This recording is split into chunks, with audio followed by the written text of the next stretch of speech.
ملک ایران کے جو صدر ہیں ابراہیم رئیسی، ان کا دورہ جو ہے وہ پاکستان کا جاری ہے، اور اس میں بھی انشاءاللہ تعالی بہت مفید اس کے نتائج نکلیں گے معاشی طور پہ۔ خطے میں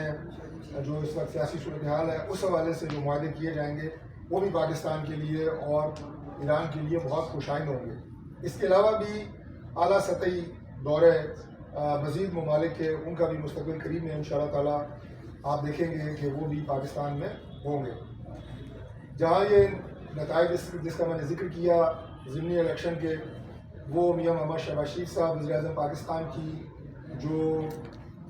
قیادت میں اس وقت ٹیم سرگرم عمل ہے پاکستان کو مشکل حالات سے نکالنے کے لیے،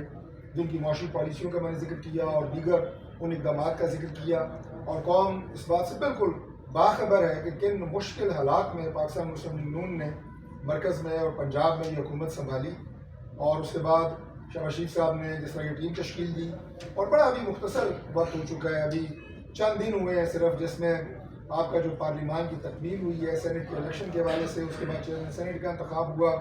تو یہ جمعہ 8 دن بھی مکمل نہیں ہوئے، لیکن جو پالیسیز شروع کی گئی اور جس طرح عوام نے ان الیکشن میں انہیں اپنے اعتماد کا،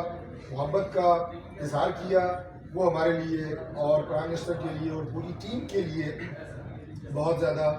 خوش آئند ہے، اور بڑے ہمارے لیے خوشی کا اور بڑی اعتماد کی بات ہے۔ جہاں یہ نتائج ان پالیسیز کے حوالے سے میں سمجھتا ہوں کہ خوش آئند ہے، وہاں